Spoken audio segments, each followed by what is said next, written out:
इस कार्यक्रम के पुण्यार्चक हैं 8 पारसनाथ दिगंबर जैन मंदिर पंचायत, ग्राम बाजार, डिब्रूगढ़, असम।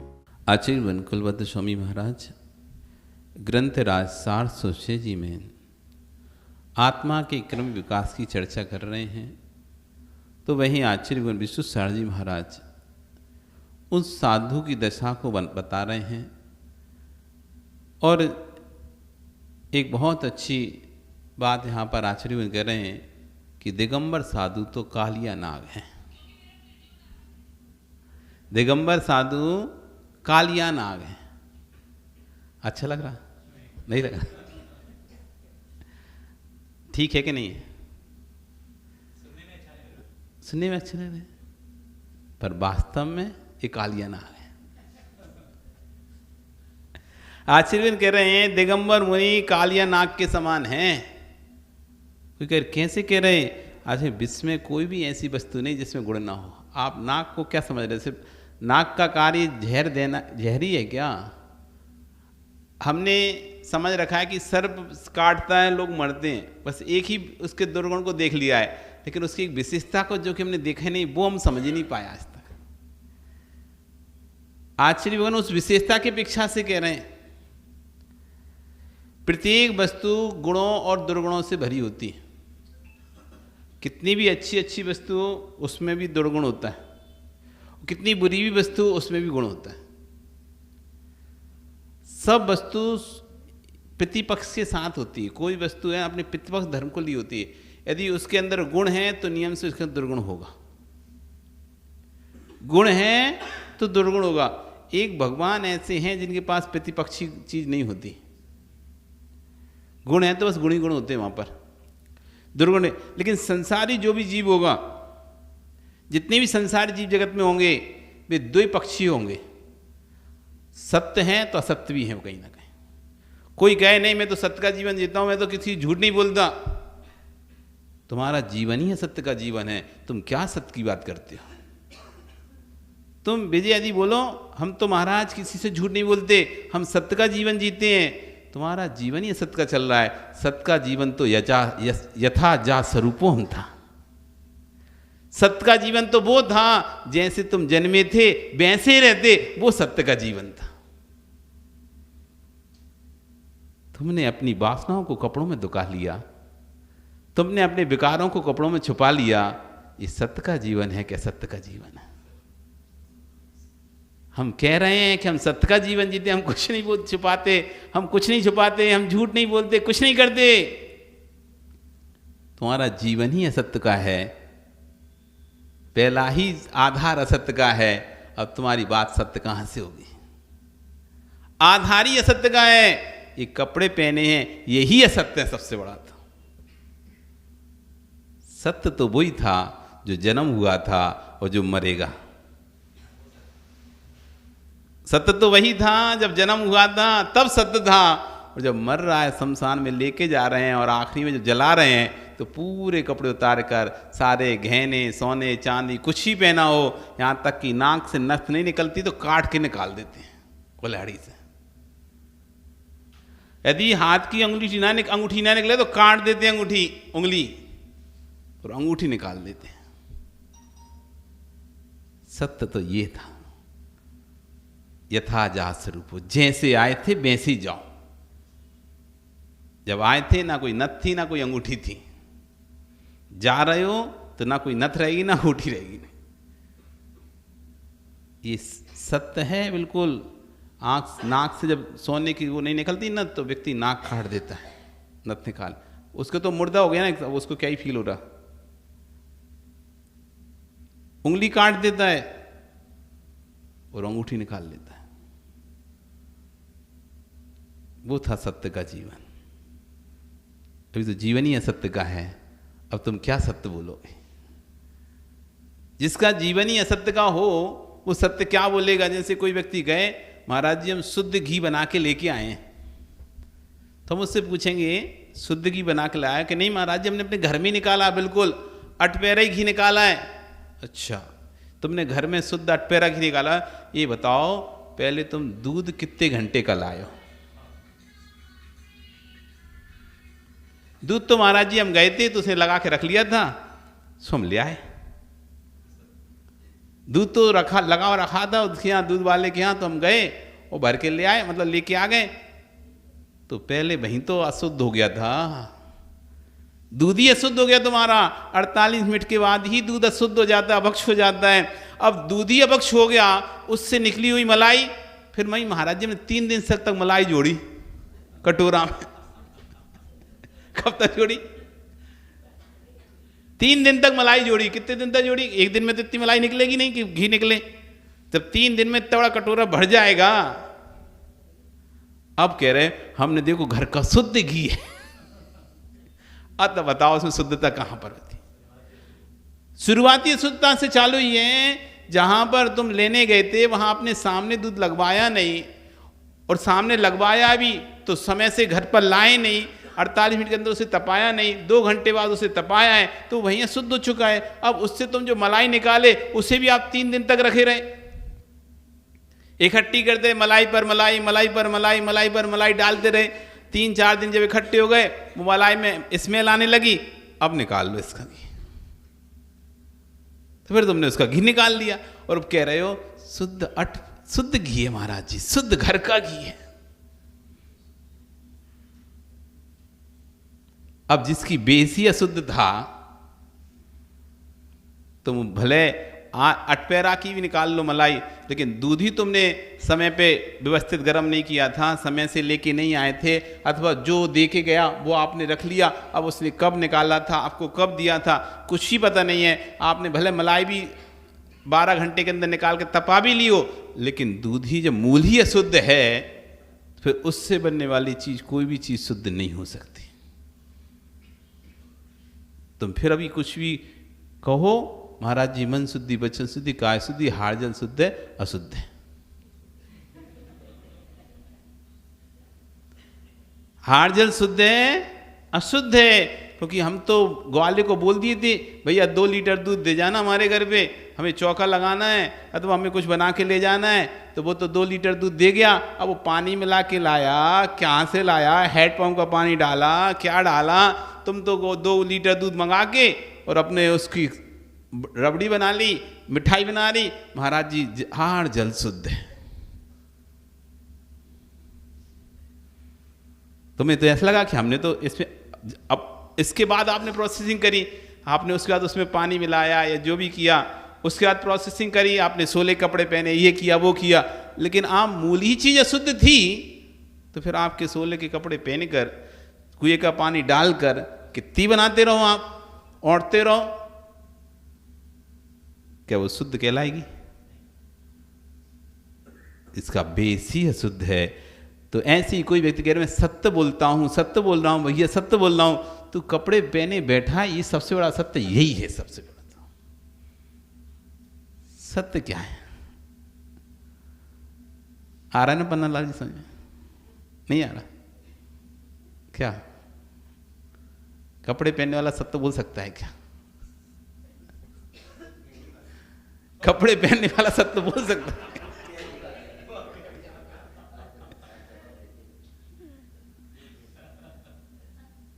कपड़े पहनने वाला कभी सत्य बोल ही नहीं सकता, क्योंकि कपड़ा ही असत्य है। भाव, विकार, वासनाएं, सत्य होता तो कपड़े की जरूरत ही नहीं होती। सत्य होता तो कपड़े की आवश्यकता ही नहीं होती। सत्य तो तुम्हारा आत्म ब्रह्म स्वरूप है, कपड़े की आवश्यकता नहीं होती। तो इसलिए आचार्य करते हैं विश्व में ऐसी कोई वस्तु नहीं है जिसमें औषधि गुण ना हो।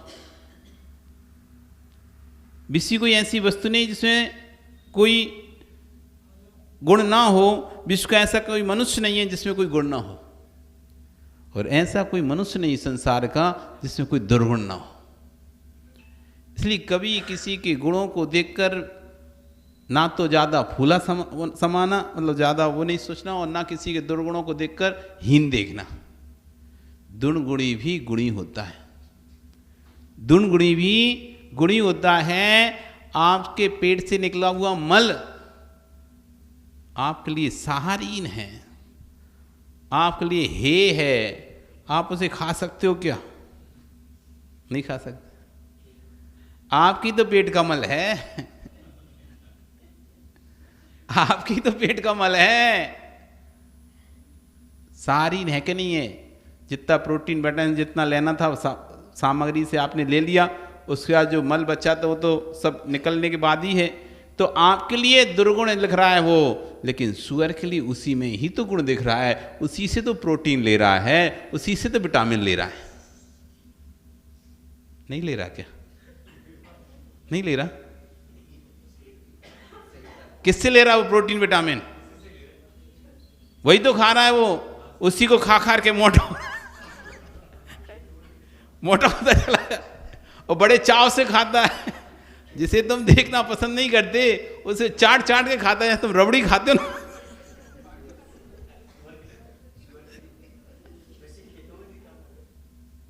आप सोचो, और वही वस्तु देखो एक किसान के लिए कितनी उपयोगी हो गई। वही वस्तु एक किसान के लिए कितनी उपयोगी, अपने खेत में खाद के रूप में डालता है, वही फसल, वही परमाणु फिर फसल के रूप में विकसित होते हैं, फिर तुम खाते हो। वही परमाणु फसल के रूप में फसल में जाते हैं, तो खाद के रूप में जाते हैं, वही परमाणु विकसित होकर फसल के रूप में बनते हैं, फिर दोबारा से आपकी थाली में आते हैं, फिर से आप खाते हो, फिर से निकालते हो। जो वस्तु दुर्गुणी दिख रही थी, जो वस्तु सारहीन दिख रही थी, वह वस्तु किसी के लिए गुणयुक्त है। आपके अंदर ग्रहण करने की सामर्थ्य होना चाहिए, आपके अंदर ग्रहण करने की सामर्थ्य होना चाहिए। आचार्य कहते हैं, आगम में स्पष्ट लिखा है, मूलाचार में, साधुओं के लिए, मल करने के बाद अपने मल को 5 मिनट खड़े होकर देखो। मल छोड़ने के निक्षेपण करने के बाद उस मल को खड़े होकर 5 मिनट देखो और देखकर चिंतन करो, ये वही भोजन है जिसे एक दिन पहले मैं बड़े चाव से खा रहा था, और जिसके नहीं मिलने पर मुझे क्रोध आ रहा था। इसी भोजन में नमक कम मिला था, इसी भोजन में एक चीज नहीं मिली थी, दूसरी चीज थाली में ज्यादा थी, मेरी थाली में नहीं आई थी। मैं इसी को देखकर गुस्सा हो गया था, इसी को देखकर परिणाम खराब किए थे, इसी भोजन को देख के। होता है जब अभी सिंगल महाराज हैं, अकेले तो कुछ नहीं है, जो है सो सब सामने आ रहा है। जब समूह होता है, संग होता है, 10-10, 20, 25 पीछी होती हैं, तो श्रावक बड़े गड़बड़ कर देते हैं। क्या गड़बड़ कर देते हैं? लगाते समय लगाने वाले गड़बड़ नहीं करते, देने वाले गड़बड़ कर देते हैं। 2 महाराज बगल में खड़े थे, एक खड़े थे, एक इधर खड़े हैं। इनका आहार चल रहा है, इनका भी आहार चल रहा है। अब इनको मीठा चल रहा है और उनको रोटी चल रही है। अब जैसे इनका मीठा खत्म हुआ तो दूसरे महाराज की थाली से उठा के मीठा इधर चला दिया, जबकि श्रावक को ये था कि दूसरी जगह से लेके आना चाहिए था, जहां से मूल जहां से हो रहा वहां हो सकता है कि उसने उतना ही बनाया था कि एक एक कटोरी ही सब पे पास लगता, और दूसरा था नहीं, और इसने सोचा वे तो अभी ले नहीं रहे, बाद में लेंगे, सो उठा लिया उसने श्रावक ने, तो वो चला दिया। अब वो जब उधर का श्रावक गया तो वहां तो चीज थी नहीं, तो वो चीज उधर नहीं आई, तो उस समय उस साधु परिणाम खराब हो सकते। देखो तो आपको चलाना था तो अंदर से लाते, दूसरी जगह से लाते, और यहां का श्रावक समझदार नहीं था, तो नहीं थी तो नहीं चलाया उसने, फिर मंगाया भी नहीं उसने। इस तरह से परिणाम, तो आचार्य भी कह रहे हैं, जिस भोजन को करने में तुमने परिणाम खराब किए थे उस समय, ये चीज हमारे भोजन में नहीं आई थी, परिणाम खराब किए थे, बाद में फिर वो चीज आई तुमने खा ली, लेकिन उसके लिए परिणाम खराब हुए ना। अब देखो ये वही भोजन है, अब तुम इसे देखना पसंद नहीं करते। अब वो निहारो, चिंतन करो, किसके लिए मैंने परिणाम खाए? इस मल के लिए तो परिणाम खराब किए मैंने। क्योंकि साधु बनने के बाद करना क्या है? हमने बताया ना, साधु बनने के बाद कुछ मेहनत तो करनी नहीं है, काम तो कुछ करनी नहीं है। साधु बनने के बाद समता परिणाम को विकास करना है, क्योंकि यदि समता नहीं तो साधु नहीं, समता नहीं तो साधु नहीं। समता जिसके अंदर जितनी अधिक होगी उतना ही बड़ा साधु कहलाएगा। लंबी दीक्षा लेने से बड़ा साधु नहीं होता। लोक में उसे बड़ा साधु कह देंगे, लोग उसे कह देंगे 50 साल से दीक्षित हैं, 50 साल पुराने साधु हैं, और ये 1 साल का दीक्षित है, 1 साल पुराना, एक नया ही साधु है। लोग उसे नया पुराना कह देगी, बड़ा छोटा कह देगी। बड़े साधु के पास बहुत सारी भीड़ आती है, देखो इनकी पंचकर्णा, इनकी प्रवचन सभा में लाखों लोग बैठते हैं, ये बड़े साधु हैं। इनकी बोलियां, कलशों की बोलियां, पात पिछाएंगे, बड़ी बड़ी लाखों में जाती हैं, करोड़ों में जाती हैं, ये बड़ा साधु है। लोक में तो बड़े की यही पहचान है। देखो जगत में बड़े और छोटे की पहचान किससे लगाते हैं? इनकी बोली 10 लाख रुपए की गई पीछे की, इनकी बोली 5 लाख की गई, इनके पात पिछालन की 2 लाख रुपए की बोली गई, इनके कलश की 1 करोड़ की बोली गई। ये बड़े साधु, इनकी सभा में देखो लाखों लोग बैठे, लाखों लोग बैठे हैं, ये बड़ा साधु है। जिसकी सभा में कम हो, अरे ये छोटा साधु है। बोली कम जाए, 5,000 की गई इनकी, तो